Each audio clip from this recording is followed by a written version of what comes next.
कासिम या फिर अगला लिखा गया बाबर। तो इस क्वेश्चन का सभी लोग आंसर जो होगा, तो सभी स्टूडेंट सभी साथी इसका आंसर कमेंट करके बताएंगे कि इस क्वेश्चन का यहाँ पे आंसर क्या आएगा। ये आपका यहाँ पे होमवर्क रहेगा, ठीक है। चलिए हम यहाँ पे आगे बढ़ते हैं। जिनका आंसर आ जाएगा तो वो सभी साथी इसका यहाँ पे जरूर आंसर बताएंगे कि इस क्वेश्चन का आंसर क्या है, कमेंट करके वहाँ पे बताएंगे। चलिए अगला क्वेश्चन लिखा गया, महमूद गजनबी ने भारत पर कितनी बार आक्रमण किया। वेरी वेरी इंपॉर्टेंट क्वेश्चन बनता है। 12 बार, 15 बार, 17 बार या 18 बार।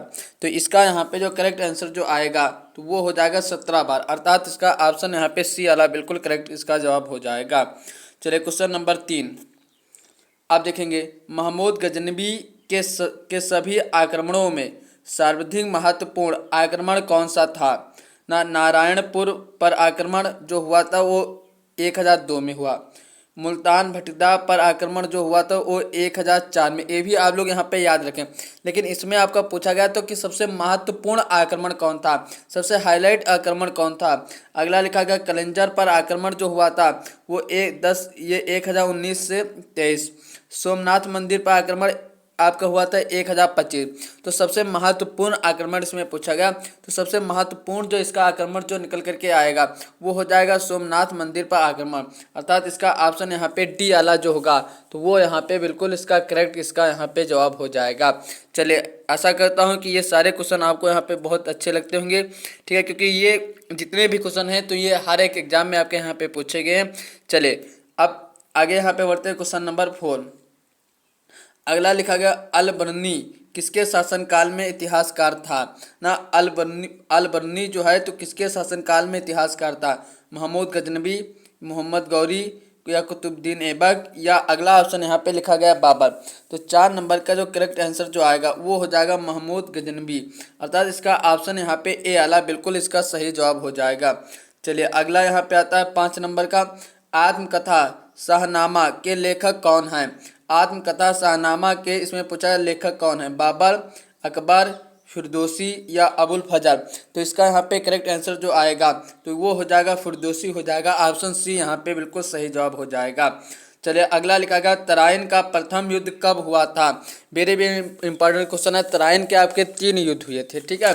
तराइन का प्रथम युद्ध का पूछा जाए, इसका प्रथम युद्ध कब हुआ था, 1911 या 1191, 1192, 1203। तो इसका करेक्ट आंसर जो आएगा वो बी ऑप्शन आपका यहाँ पे करेक्ट हो जाएगा, अर्थात 1191 ईस्वी में हुआ था।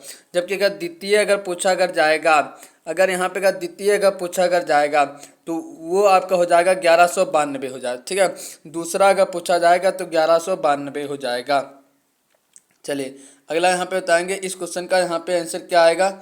अब इसमें पूछा, निम्नलिखित में से किस राजपूत राजा ने महमूद गौरी को पहली बार हराया था ना। चलिए 7 नंबर क्वेश्चन का आंसर क्या आएगा। पहला ऑप्शन लिखा है भीम द्वितीय, जयचिंद, पृथ्वीराज चौहान या अगला लिखा गया कच्छा फल। तो इसका करेक्ट आंसर हो जाएगा ए ऑप्शन, अर्थात भीम द्वितीय हो जाएगा। चलिए नेक्स्ट क्वेश्चन यहाँ पे बढ़ते हैं, क्वेश्चन नंबर 8। अगला लिखा, दिल्ली सल्तनत शासित हुआ था कुल उसमें कितने वंशज थे। वेरी वेरी इंपॉर्टेंट क्वेश्चन बनता है, मोस्ट इंपॉर्टेंट क्वेश्चन ये आपका है ना, तो इसको आप लोग यहाँ पे भाई जरूर इसको याद रखेंगे, ठीक है। 4 वंशों द्वारा 5 वंश थे या 6 वंश थे या 7 वंश। तो इसमें आपके वंश जो थे तो आपके इसमें 5 वंश थे, ठीक है। चलिए अब 5 वंश के आपको यहाँ पे नाम बता देते हैं और इनका शासनकाल कब से कब तक चला ये भी आपको बता देते हैं, क्योंकि ये सारे क्वेश्चन जो है तो आपके एग्जाम में पूछे जाते हैं। तो पहला आएगा ममलूक अथवा गुलाम वंश, ठीक है, या इसी का जो दूसरा नाम जो होता है तो उसको ममलूक या इसका दूसरा नाम क्या होता है, गुलाम वंश। ये कब से कब तक चला था, 1206 से 1290 ईस्वी तक। खिलजी वंश जो था 1290 से 1320 ईस्वी तक चला था। जबकि तुगलक वंश जो है 1320 से 1414 ईस्वी तक चला था। सैयद वंश जो था तो 1414 से 1451 ईस्वी तक चला। और लोधी वंश का पूछा अगर जाएगा तो इसका जीवन काल जो था 1451 से 1526। ये आपके वेरी इंपॉर्टेंट क्वेश्चन बनते हैं, क्योंकि यहाँ से आपका एग्जाम में क्वेश्चन आ जाता है या कभी कदार यहाँ पे क्रम पूछ लिया जाता है कि दिल्ली सल्तनत के वंशों का क्रम बताइए, ऊपर से नीचे बताइए, नीचे से ऊपर बताइए, आगे बात। या अगर पूछ लिया जाए खिलजी वंश का जीवन काल कब से कब तक चला तो आपका बताना 1290 से 1320। यानी इसमें हर तरीके से आपका यहाँ पे क्वेश्चन यहाँ पे का आपका एग्जाम में बन ही सकता है।